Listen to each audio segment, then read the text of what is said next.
오늘 말씀의 제목은 제자에서 사도로 부르신 뜻입니다.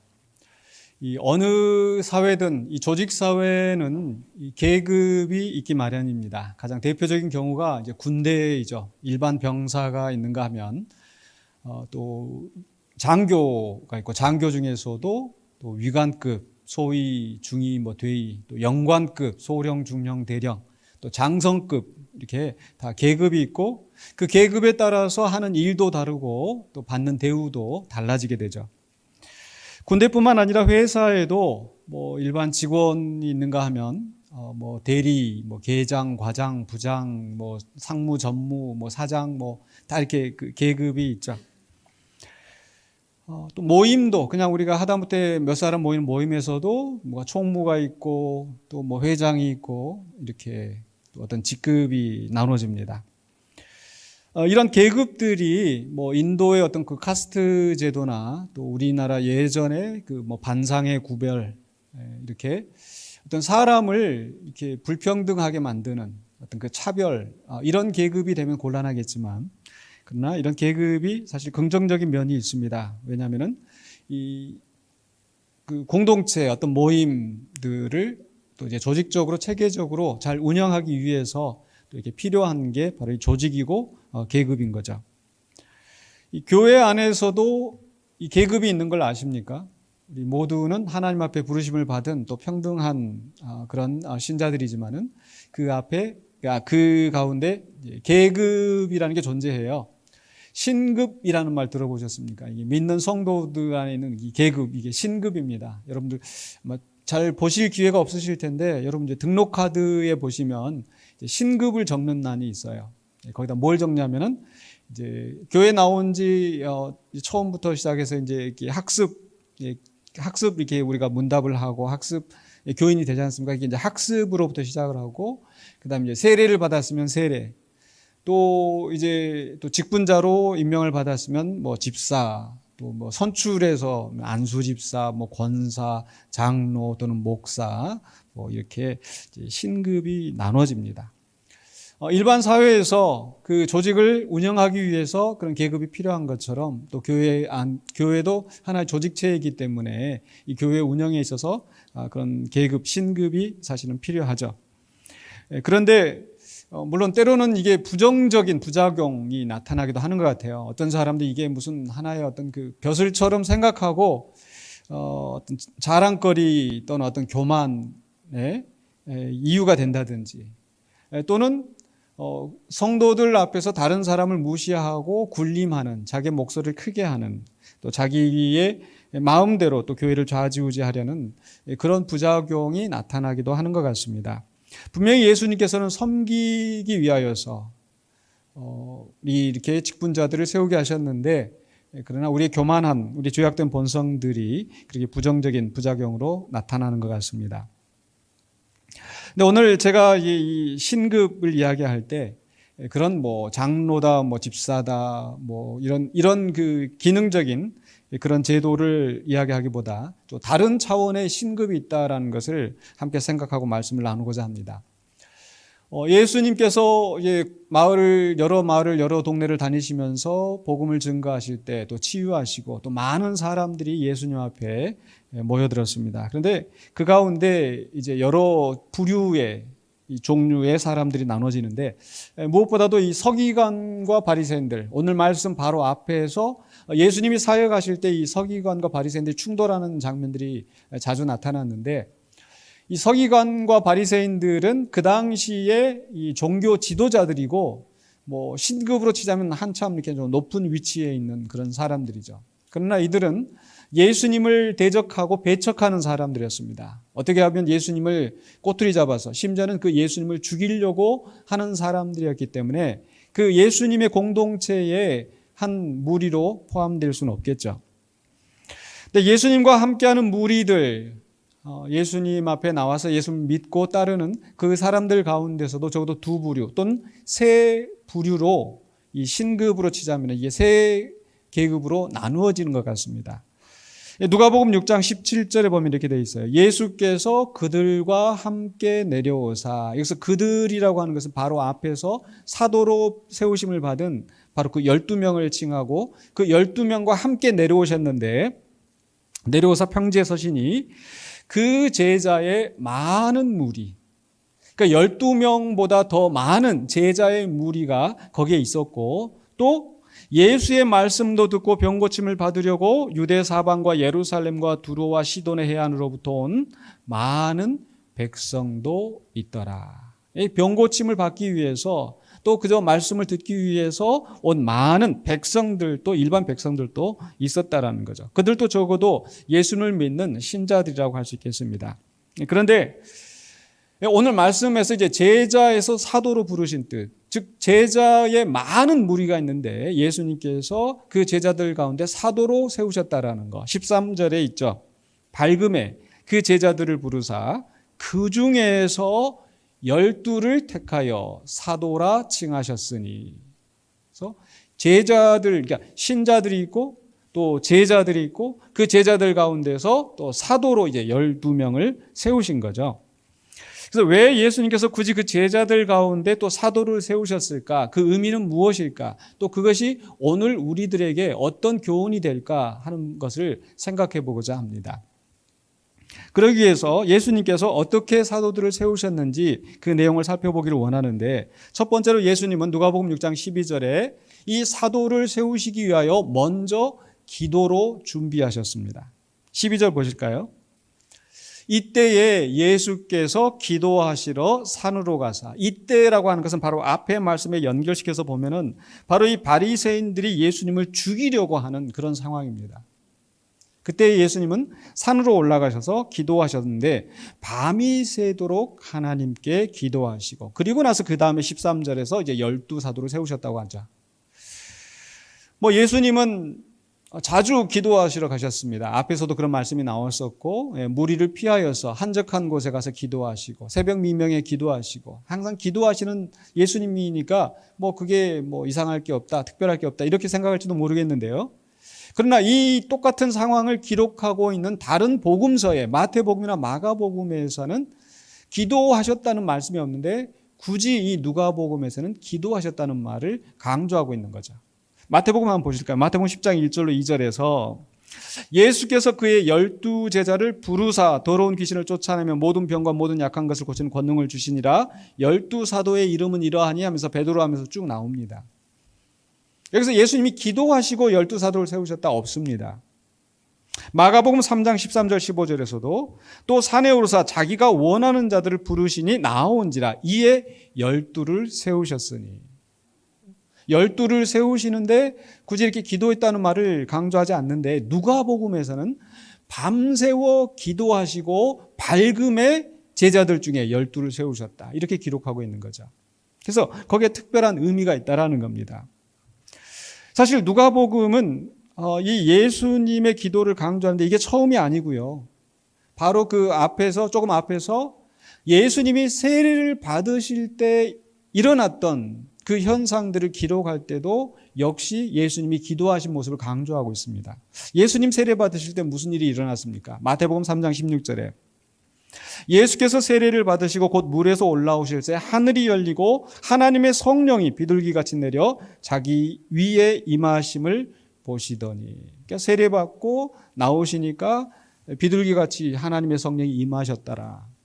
마가복음에서도 1장 9절로 10절에 그때 예수께서 갈릴리 나사렛도 와서 요단강에서 요한에게 세례를 받으시고 곧 물에서 올라오실 때 하늘이 갈라짐과 성령이 비둘기같이 자기에게 내려오심을 보시더니. 그러니까 물에서 세례받고 올라오시는 예수님, 하늘이 갈라지고 성령이 임하시는 거, 요 장면만 지금 이 마태나 마가는 묘사하고 있는데, 누가복음을 보시면 누가복음 3장 21절에 백성이 다 세례를 받을새 예수도 세례를 받으시고 기도하실 때에 하늘이 열리며. 그러니까 마태나 마가보다 훨씬 더 간단하게 묘사하는데 거기에 기도하시며, 기도하실 때에 하늘이 열리며 성령이 비둘기같이 임하였다라고 말씀하는 거죠. 그러니까 예수님 그냥 세례 받으시고 그냥 나오신 게 아니라 그 세례 받고 나오셔서 어쩌면 바로 당신의 사역을 위하여서 앞으로 감당해야 될 그 사명을 위하여서 하나님께 기도하셨고, 기도하실 때 하나님께서 그에게 성령을 부어주셔서 그 사명을 감당할 힘을 허락하신 거죠. 마찬가지로 바로 예수님께서는 지금 이 누가복음 6장에서 제자들 가운데 사도들을 선택하여 세우실 때도 바로 성령의 인도하심을 구하면서 이 새로운 이 사역의 확장을 위해서 기도하시는 게 아닌가. 그래서 특별히 예수님이 어떤 기도를 하셨을까 생각을 해보면 바로 이 제자들 중에서 누구를 하나님이 택하신 그 사도로 세우실 것인가. 아마 그것을 두고 하나님 앞에 기도하지 않으셨을까. 그러니까 이렇게 기도하시는 예수님의 모습이 나중에 이 초대교회의 이 성도들, 교회에 바로 이 사도를 세우는데 이 기준이 됩니다. 바로 이 가룟 유다가 예수님을 배반하고 12사도 가운데 가룟 유다가 예수님을 배반하고 떠나갔기 때문에 그 12사도를 이제 보충하기 위해서 사도를 세우는데 이 교회가 어떻게 했는가? 사도행전 1장 24절에 25절에 그들이 기도하여 이르되, 기도합니다. 어떤 기도를 합니까? 무사람의 마음을 아시는 주여, 이 두 사람 중에 누가 주님께 택하신 바 되어 봉사와 및 사도의 직무를 대신할 자인지를 보이시옵소서. 유다는 이 직무를 버리고 제 곳으로 갔나이다. 바로 예수님과 함께 처음부터 함께하면서 예수님께 또 부르심을 받았던 제자였지만 그 가운데 사도로 세워야 할 그 사람을 선택하기 위하여서 누가 사도로 세워지기를 하나님이 원하시는지를 바로 기도하고 선택한 거죠. 또 이 사도들을 세울 때, 교회 안에 직분자들을 세울 때 기도할 뿐만 아니라 바로 이 세워진 직분자들을 위해서 기도하는 경우도 있었습니다. 예를 들어서 사도행전 6장에서 바로 사도들 외에 이 사도들은 기도와 말씀을 가르치는데 전무하고 이 교회 행정적인 일을 감당하는 7 집사를 세우는데 6장 6절에서 사도행전 사도들 앞에 세우니 사도들이 기도하고 그들에게 안수하니라. 기도했죠. 또 사도행전 13장 2절로 3절에 주를 섬겨 금식할 때 성령이 이르시되 내가 불러 시키는 일을 위하여 바나바와 사울을 따로 세우라 하시니, 그러니까 이미 누구를 세울지를 선택하시고 그리고 났더니 이에 금식하며 기도하고 두 사람에게 안수하여 보내니라. 이미 세우신 자, 선택받은 자들 위해서 교회가 함께 금식하며 기도한 거예요. 사도행전 14장 23절에 각 교회에서 장로들을 택하여 금식 기도하며 그들이 믿는 주께 그들을 위탁하고, 그래서 사도들을 바울이나 또 바나바를 또 집사를 또 장로를 택하여 세우고 나서 함께 기도한 거죠. 왜 기도했어요? 주께 위탁하는 겁니다. 하나님께서 택하신, 하나님이 기뻐하시는 이 종들을 세웠습니다. 이제 이 종들을 하나님께서 책임져 주시고 보호해 주시고 그 사명을 감당하게 해달라고 기도한 거죠. 오늘날 우리 교회에서도 또 이렇게 사역자들을 위해서 또 매번 대표 기도 때마다 또 여러분들이 기도하실 때마다 목사를 위해서 기도하시고 세우신 직분자들을 위해서 기도하시고 이게 주님 앞에 의탁하는 거고 이게 주님께서 기뻐하시는 기도인 줄로 믿습니다. 근데 그런 기도뿐만 아니라 위탁하는 기도뿐만 아니라 세울 때도 어때요? 기도하면서 누가 하나님께서 원하시는 그런 종인지 직분자인지 기도하면서 세워야 되겠죠. 근데 교회 안에서도 그런 직분자를 세울 때 아까 말씀드린 것처럼 자칫 그게 어떤 그 벼슬이나 무슨 자랑거리인 것처럼 이런 생각을 하면서 그 직분의 중요함을 생각하지 않고 그저 내 가까운 사람이니까, 내 친척이니까, 내 가족이니까, 내 친구니까 그냥 그런 마음으로 세워서는 안 된다라는 겁니다.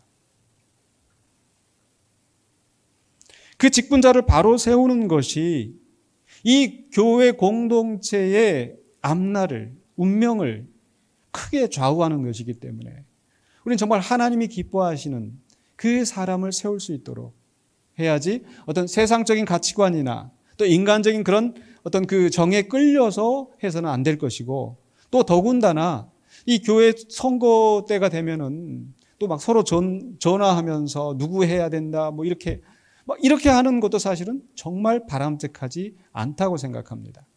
모든 사람들이 하나님 앞에 기도하면서 정말 선한 양심을 가지고 자유롭게 그 의사를 표현하고 결정을 해야 되겠죠.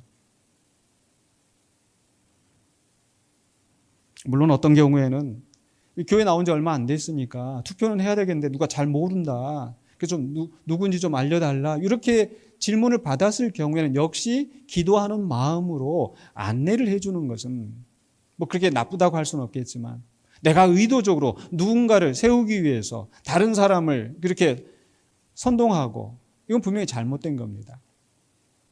우리는 교회 안에 직분자들을 세울 때 철저하게 하나님 앞에 기도하며 하나님이 택하신 자를 세울 수 있도록 해야 될 줄로 믿습니다.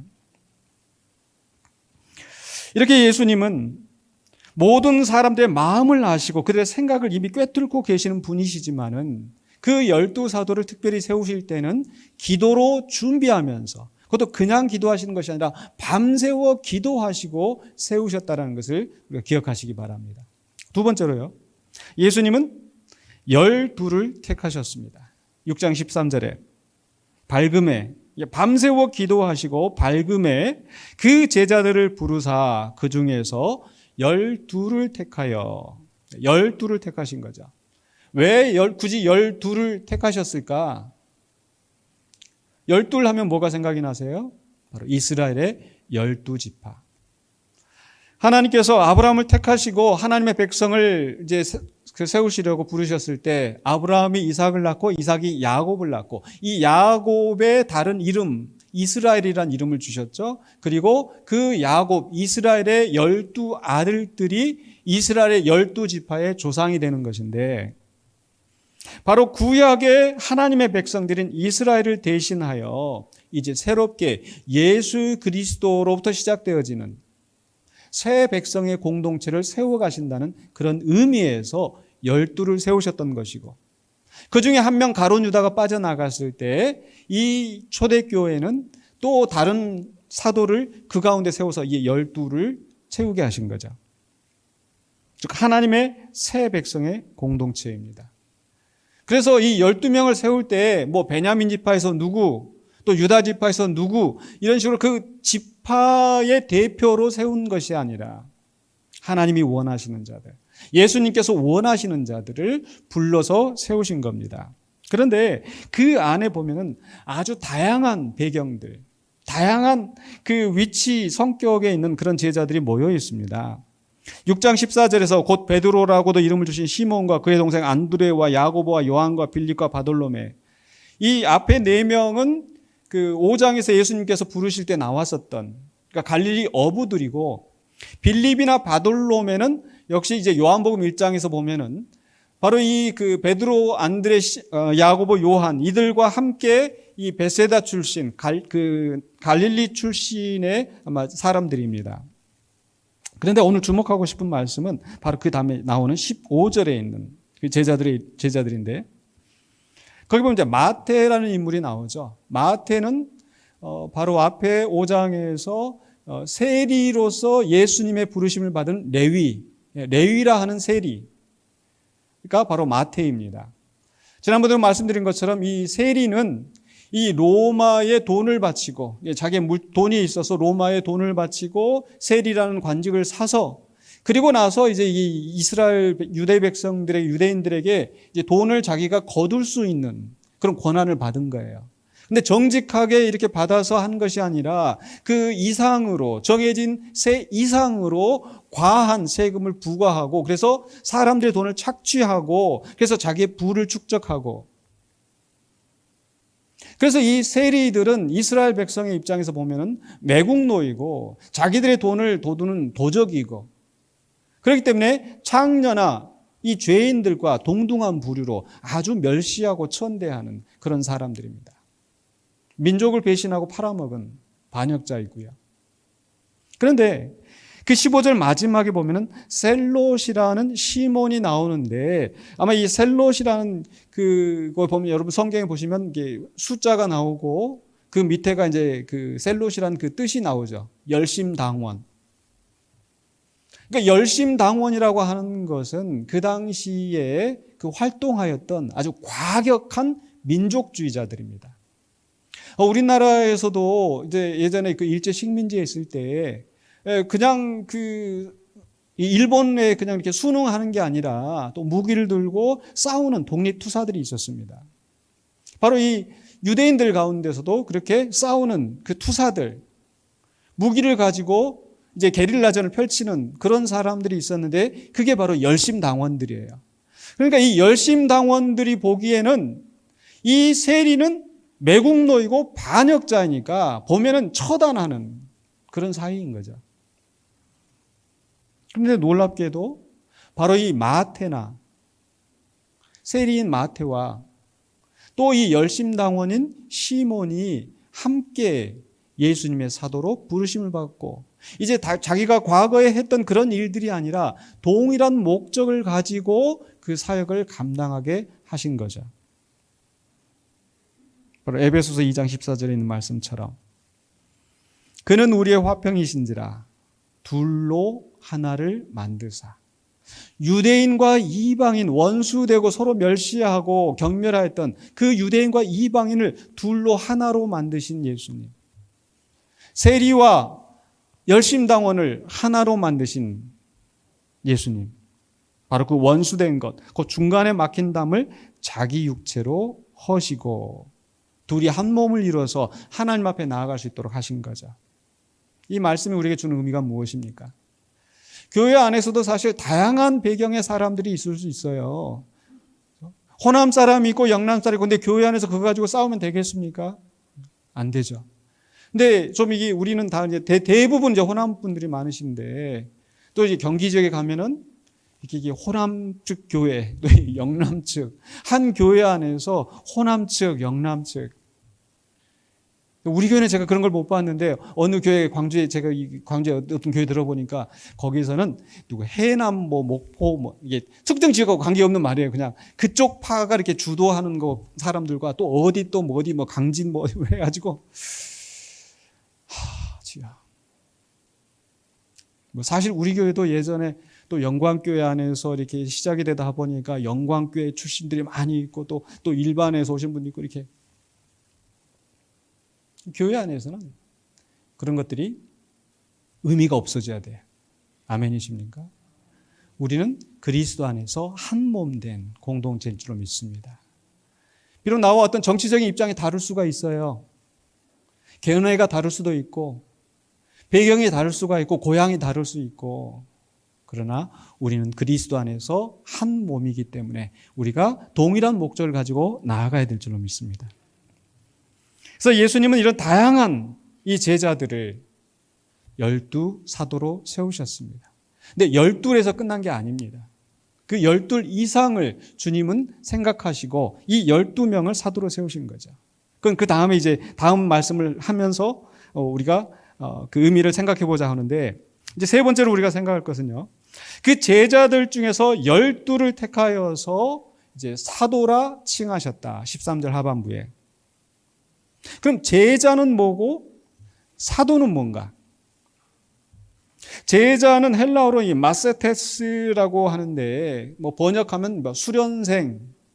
근데 그 의미는 이제 담겨져 있는 그 원래 의미는 뭐냐면 따르는 자라는 뜻입니다. follower. 따르는 자. 그러니까 그 당시에는 이제 교육이라고 하면 이 스승이 있고 그 스승을 따라다니면서 그 하는 말이나 그 하는 일들을 보고 배우는 것. 그게 바로 제자들이죠. 그래서 누가복음 5장 11절에 예수님께서 처음 제자들을 부르실 때 이런 말씀을 기록하고 있죠. 그들이 베드를 육지에 대고 모든 것을 버려두고 예수를 따르니라. 이게 제자들이에요. 그러니까 어떤 사람들은 예수님한테 와서 그저 병 치유받고 말씀 듣고 그냥 자기 집으로 가서 그냥 이렇게 하는데 자기 생활을 하는 거예요.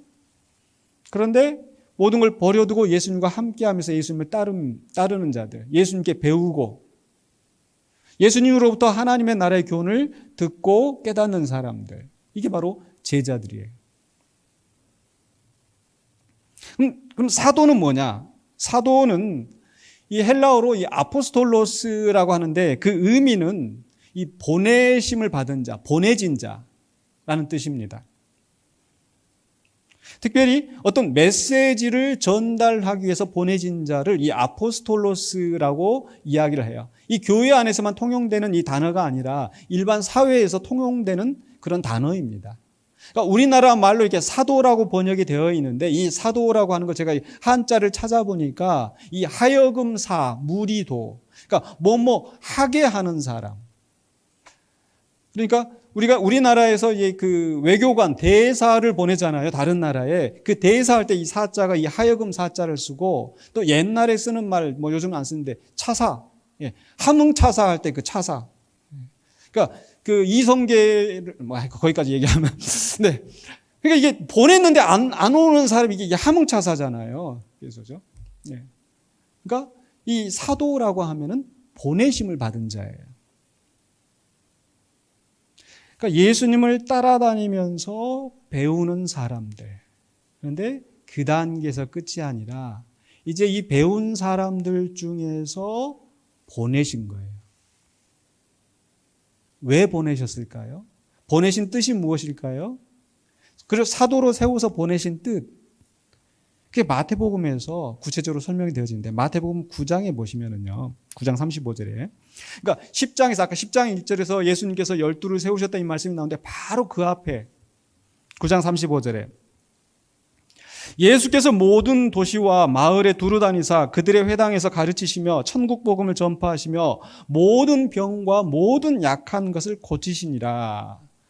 그러니까 모든 병과 모든 약한 것을 고치셨다라는 것은 이 세상에 있는 모든 병, 모든 약한 것을 고치셨다는 게 아니죠. 예수님이 만나서 일일이 안수하고 하는 모든 사람들을 다 고치셨는데 그러나 여전히 이 예수님이 베푸시는 그 은혜를 받지 못한 많은 사람들이 있는 거예요.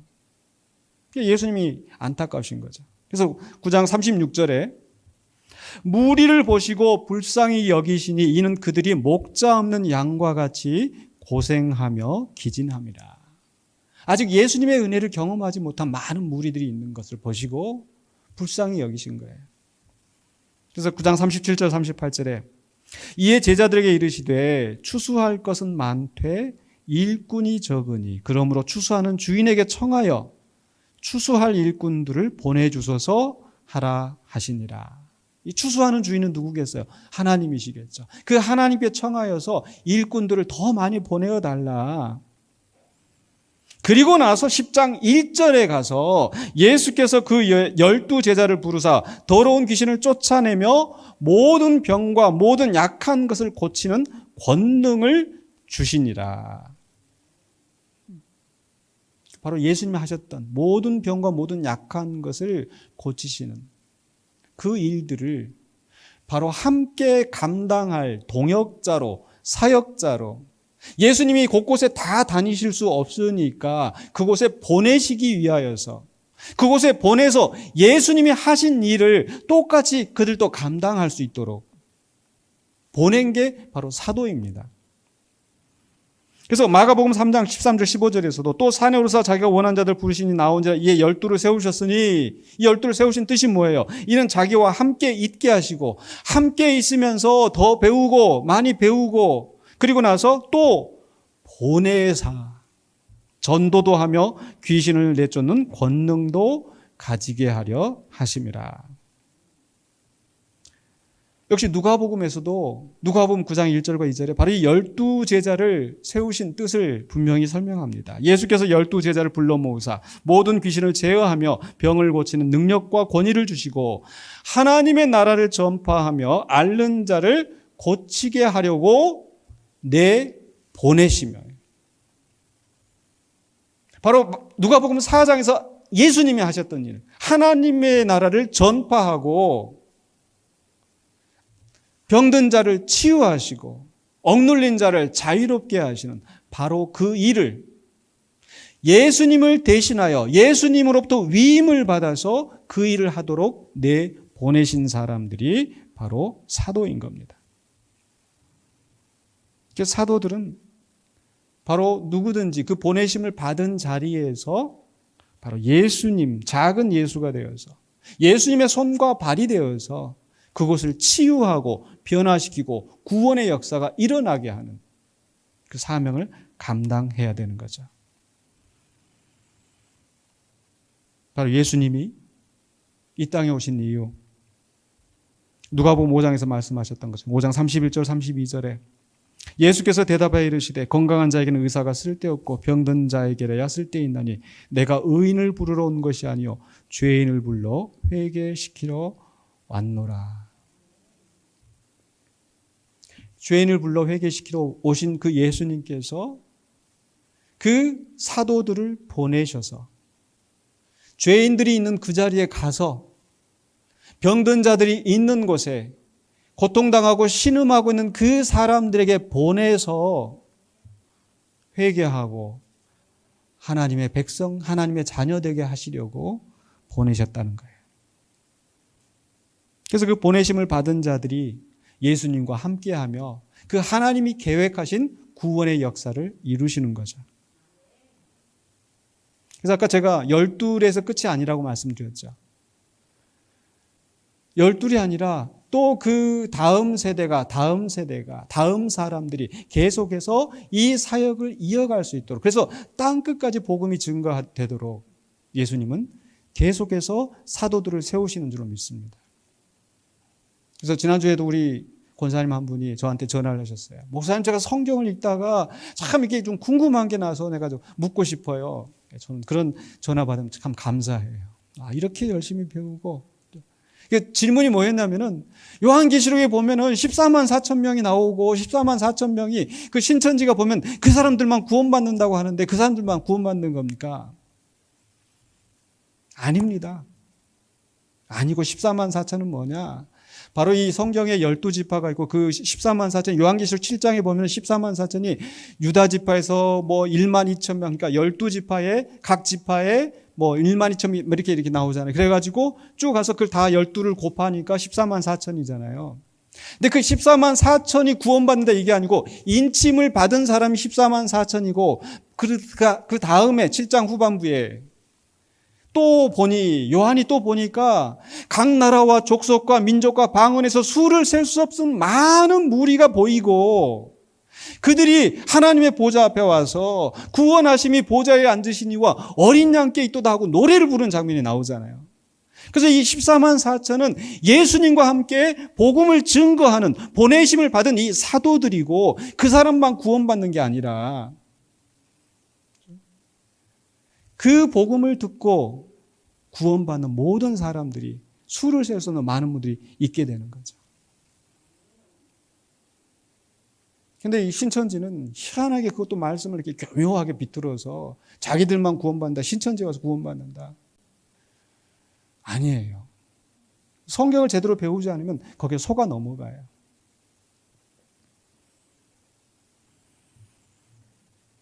그러니까 많은 무리가 있고 그 가운데 예수님을 따르는 제자들이 있고 예수님을 배우는 제자들이 있고 그 가운데에서 또 보내시는, 택하여 보내시는 사도들이 있는 겁니다. 여러분은 만약에 이제 하나님 앞에 가서 너 신급이 무엇이냐라고 하면 뭐라고 적으실래요? 장로, 목사, 이게 중요한 게 아니에요. 저는 우리 주님께서 여러분들을 다 사도로 보내신 줄로 믿습니다. 제가 오래전에도 한번 이 책을 한번 소개시켜 드린 적인데 책 제목이 팬인가 제자인가. 마치 유명 연예인들 뭐 콘서트 한다, 여기 누가 와서 이렇게 뭐 한다 그러면은 사람들이 다 모여가지고 그 경기장 스테디움에 가가지고 막 보고 막 박수치고 신나가지고 팬이에요, 팬. 그 어디 나타났다 그러면 막 다니면서 사진 찍고 야 신기하다 뭐 이게 팬. 그러니까 예수님이 병자를 고친다더라. 나도 가서 한번 좀 고침을 받고, 예수님이 그 말씀 좀 잘 하신다던데 나도 한번 가서 들어보고, 그냥 와서 구경하는 마음으로 있는 건 팬인 거예요. 그러니까 근데 팬이 되어서는 안 되고 제자가 되어야 합니다. 예수님과 함께하며 예수님을 배우고 예수님의 형상을 닮아가고. 그러니까 여전히 물론 그것도 중요해요. 오늘 말씀 속에서도 사람들이 예수님 옷이라도 만져야지. 왜? 예수님에게 능력이 나오니까. 그건 물론 시작입니다. 근데 여전히 그 수준에 머물러 있다면, 여전히 교회 나와서 그냥 말씀 듣고 그냥 돌아가서 그렇게 그냥 살아가는 그런 어린아이와 같은 단계에 머무르지 마시고 올해 우리의 표처럼 성장하고 성숙하는 거예요. 그러니까 그냥 왔다가 그냥 가는 그런 신자가 아니라 그 신자 가운데서 예수님을 더 열심히 배우고 예수님의 말씀을 더 열심히 들으려고 하고 더 생각하고 훈련받는 그런 제자들이 되시길 바랍니다. 근데 그 제자가 끝이 아니라 이제 바로 예수님이 그 무리를 보시면서 추수할 것은 많은데 추수할 일꾼이 적다고 탄식하시면서 누가 우리를 위하여 갈고 우리를 위하여 누구를 보낼고 우리 하나님께서 예수님께서 탄식하실 때 내가 여기 있나이다 나를 보내소서.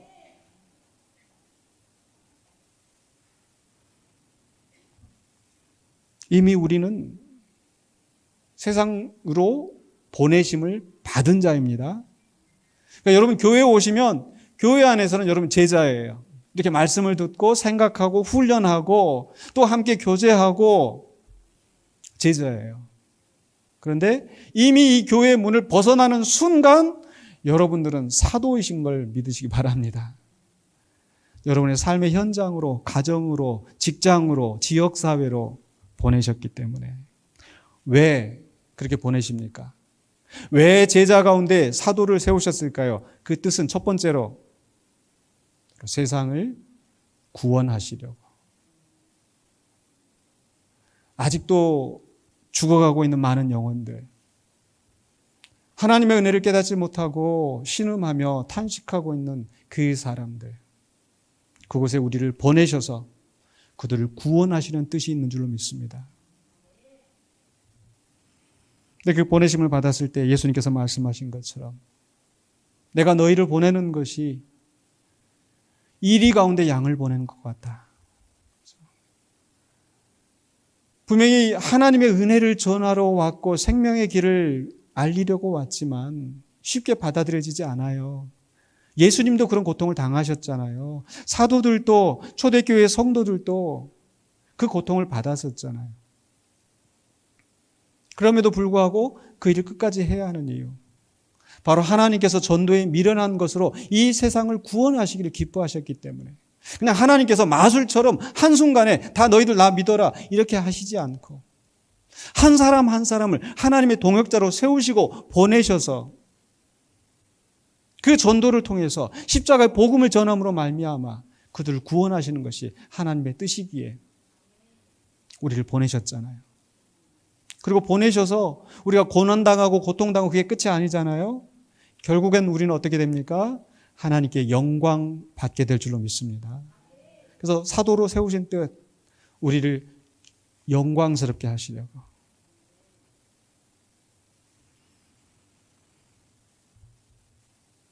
그래서 우리는 교회 안에서만 내가 기도하고 찬송하고 하나님을 믿는 사람처럼 행동하는 것이 아니라 교회 바깥에 나가서 우리가 해야 될 일이 더 많은 것을 기억해야 합니다. 그래서 여러분 가정에서 또 지역사회에서 회사에서 잘 하셔야 돼요. 욕먹지 않게. 내가 욕먹는 것이 아니라 나 때문에 교회가 욕을 먹고 나 때문에 예수님이 욕되게 되고. 우리가 흔히 듣는 말들이 뭐예요? 아우 예수쟁이들이 더해. 여러분 집에 문에 현관문에 군산영광교회 그거 왜 붙여놓으세요? 뭐 이단들 와서 그냥 문 두드리고 이렇게 전도 못하게 하려고? 아니잖아요. 나는 예수님을 믿는 성도이고 군산영광교회에 속한 자이고 나를 통해서 이곳이 군산영광교회의 영역이 확대되어지고 하나님의 나라가 확장이 되어지고 그렇기 때문에 여러분이 일하시는 그 자리, 여러분이 사시는 그곳, 여러분이 만나는 누군가가 바로 여전히 고통 속에서 신음하면서 나를 통해서 구원받을 자인 것을 기억하시고 정말 우리가 낮은 자세로 섬기면서 때를 얻든지 못 얻든지 주의 복음을 전파하고, 또 그들이 고통당할 때, 어려움 당할 때 정말 예수님이 그 병든 자를 치유하셨던 것처럼 우리의 힘을 다하여 그들을 돕고 치유하고, 그래서 그 사랑의 감동을 받아서 주님 앞으로 나오게 할 수 있는, 그래서 많은 사람들을 의의 길로 서게 하는 그 영광스러운 직분을 감당하시는 저와 여러분이 되시길 바랍니다. 그러할 때 하나님께서 우리를 높이실 줄로 믿습니다. 그래서 우리 마지막 다니엘서 12장 3절에 있는 말씀, 보내심을 받은 자로서 내게 주실 그 영광의 날을 바라보면서 이 말씀 함께 봉독함으로 마치도록 하겠습니다. 지혜 있는 자는 궁창의 빛과 같이 빛날 것이요, 많은 사람을 옳은 대로 돌아오게 한 자는 별과 같이 영원토록 빛나리라. 아멘. 기도하겠습니다. 사랑해 주님 감사합니다. 죽어가는 우리들을, 억눌려 있는 우리들을, 죄와 사망의 권세 아래 억압된 우리들을 자유롭게 하시고 우리를 치유하시며 우리에게 영원한 하나님 나라를 기업으로 얻게 하시려고 그 아들을 보내시고, 또 그 제자들을 세우시고 사도들을 세우시고, 그 하나님 계획하신 그 구원의 역사가 우리에게까지 이르게 하심을 감사합니다. 그 놀라운 은혜를 받은 우리가 그 은혜를 받은 데서 머무르지 않고, 또한 우리가 보내심 받은 그 자리에서 우리에게 맡겨진 그 사명을 감당하기를 원합니다. 주님 함께하여 주시고 새 힘을 주시고 순종하며 주의 뜻을 이루어가는 우리 모두가 되게 하여 주시옵소서. 예수 그리스도 이름으로 기도하옵나이다. 아멘.